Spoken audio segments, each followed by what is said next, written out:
स्वागत है आप सभी का शोएब इंजीनियरिंग एजे एग्जाम्स में। मेरा नाम है शोएब और दोस्तों आज मैं आपको डे 6 बता रहा हूँ थर्मोडायनेमिक्स मोस्ट एक्सपेक्टेड क्वेश्चन जो आपको एग्जाम में देखने को मिलेंगे।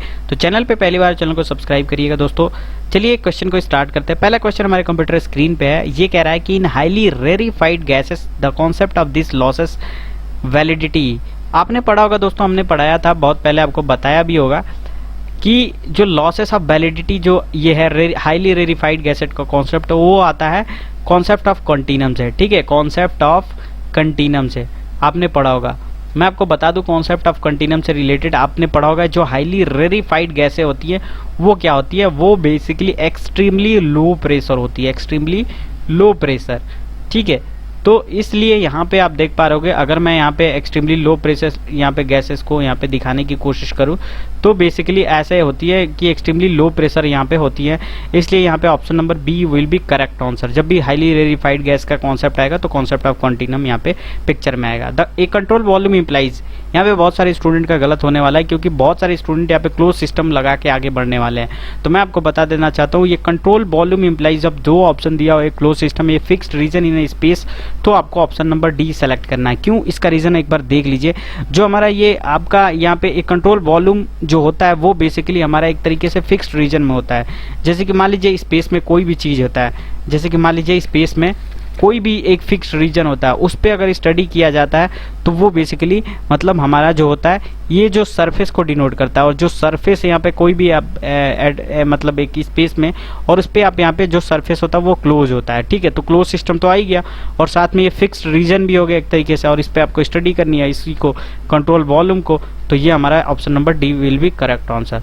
Which of the following is not a property of the system. तो आपको पता है कि हीट जो होता है ना वो बेसिकली आपका प्रॉपर्टी नहीं होता है। ठीक है, जैसे कि टेम्परेचर प्रॉपर्टी हो गया, प्रेशर प्रॉपर्टीज, वॉल्यूम प्रॉपर्टीज, मतलब properties in the sense like यहाँ पे जैसे कि मैं आपको बताऊँ हीट बेसिकली क्या होता है, एक तरीके से एनर्जी होता है। अब एनर्जी जैसे कि मान लीजिए साउंड एनर्जी हो गया, विंड एनर्जी हो गया, ठीक है, सोलर एनर्जी हो गया।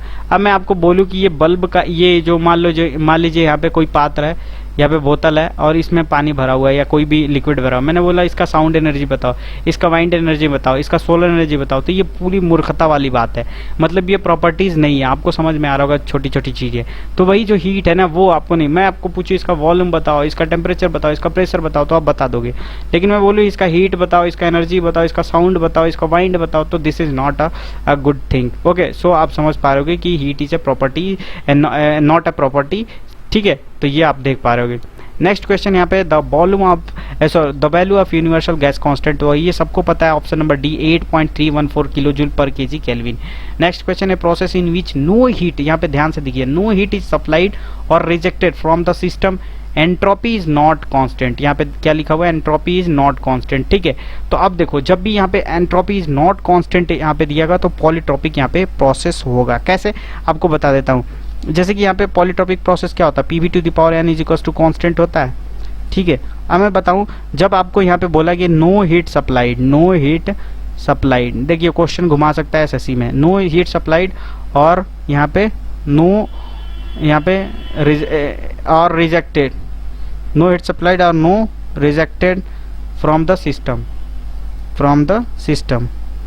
और ऐसे में क्या होगा, एंट्रोपी अगर कांस्टेंट हो गया, एंट्रोपी कांस्टेंट, तो उस स्थिति में ये क्या होगा, ये आपका ये पॉलीट्रोपिक नहीं होगा। वहाँ पे एंट्रोपी जब कांस्टेंट होता है तो आपका आइसेंट्रोपिक होता है, आइसेंट्रोपिक प्रोसेस। देखो सिर्फ एक वर्ड ने पूरे क्वेश्चन को धजिया उड़ा दिया। मतलब यहाँ पे नॉट कांस्टेंट आएगा, मतलब कि एक ऐसा प्रोसेस जिसमें ना ही हीट सप्लाई कर सकते हैं और ना ही रिजेक्ट कर सकते हैं सिस्टम से, लेकिन उसकी जो एंट्रोपी होती है वो कांस्टेंट होती है। तो ऐसे में आप क्या कह सकते हैं, कांस्टेंट नहीं होती है तो पॉलीट्रोपिक कहते हैं। और जब भी बोला गया एक ऐसा प्रोसेस जिसमें हीट सप्लाइड हो या रिजेक्ट हो सिस्टम से तो एंट्रोपी क्या होती है, कांस्टेंट होती है, तो ऐसे में आइसेंट्रोपिक प्रोसेस होगा। तो ये हो सकता है कि एग्जाम में ये घुमा के पूछ दे, पिछली बार ये आया था तो इस बार ये ऐसा पूछ सकता है, तो ये क्वेश्चन को आपको माइंड में रखना पड़ेगा। नेक्स्ट क्वेश्चन है question number 6, the change in internal energy in a reversible process occurring in a close system is equal to the heat transfer in if the process occur at a constant. ठीक है, question number 6 आपके computer screen पे है।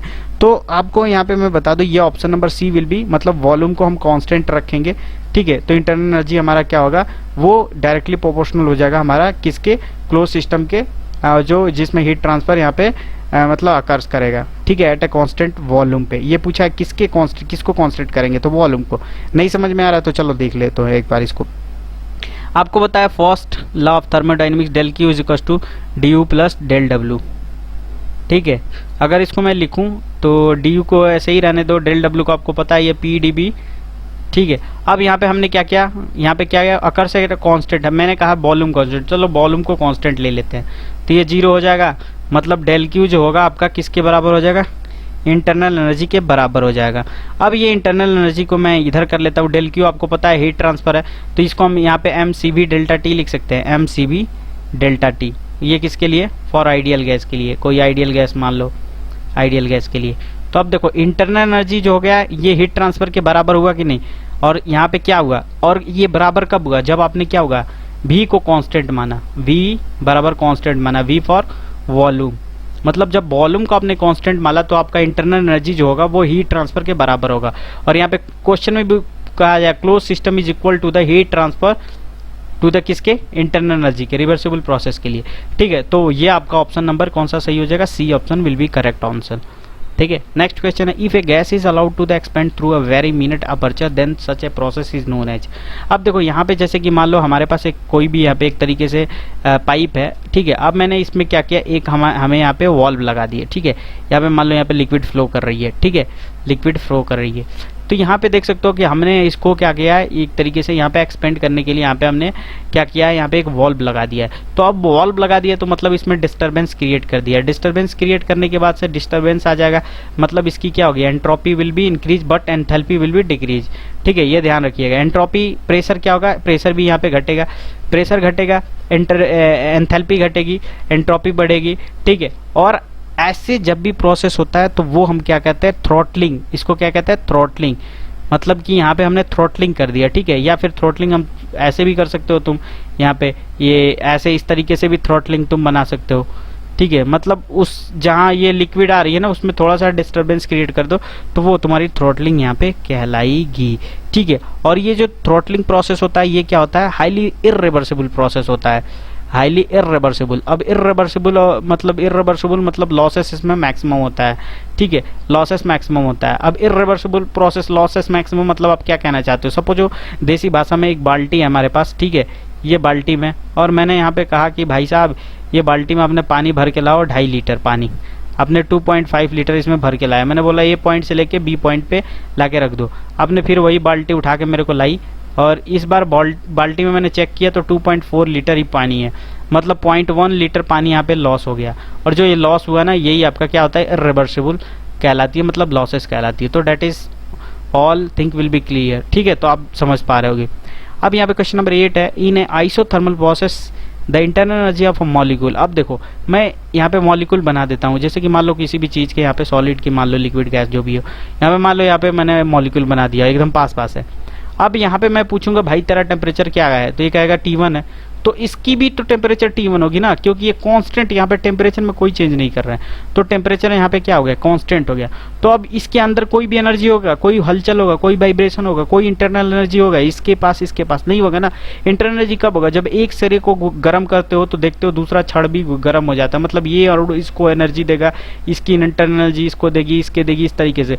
या फिर इसके विपरीत, अगर ये एक फ्रीज में डालते हो तो ठंडा एक बैग पूरी थोड़ी ना होगा कि पूरी बर्फ में, धीरे धीरे जमता है, मतलब पहले इधर फ्रीज होगा, फिर ये इसको देगा, देते देते फ्रीज होगा। मतलब टेम्परेचर बढ़ाओ या टेम्परेचर क्या करो, घटाओ, ठीक है। तो वैसे स्थिति में, बट यहाँ पे क्या कह रहा है कि internal energy of the molecule isothermal मतलब डायरेक्ट होता है टेम्परेचर कांस्टेंट, ठीक है। टेम्परेचर को भैया हम फिक्स कर देंगे। द इंटरनल एनर्जी मतलब डेल यू की वैल्यू कितनी होगी, तो जब टेम्परेचर तुम कांस्टेंट कर दोगे और इंटरनल एनर्जी किसकी, मॉलिक्यूल की, और मॉलिक्यूल यहाँ पे बैठे हुए हैं, मतलब आराम से शांत बैठे हुए हैं, सो रहे हैं, तो मतलब क्या होगा, remains constant. I hope so कि आप देसी भाषा में समझ पा रहे होंगे।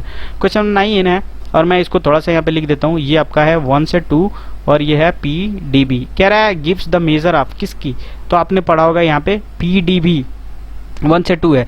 तो ये सबसे पहले मैं आपको बता दूँ 1 to 2 ये PdB आपने पढ़ा होगा।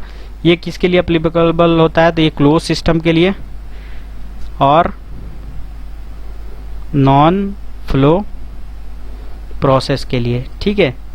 इसके साथ ही ये रिवर्सेबल के लिए होता है, मतलब जिसमें लॉसेस नहीं होता है। और वो क्वासी स्टैटिक के लिए होता है। अब क्वासी स्टैटिक क्या होता है? तो क्वासी स्टैटिक ऐसी प्रोसेस है, मतलब एक extremely low process, extremely low process. कैसे?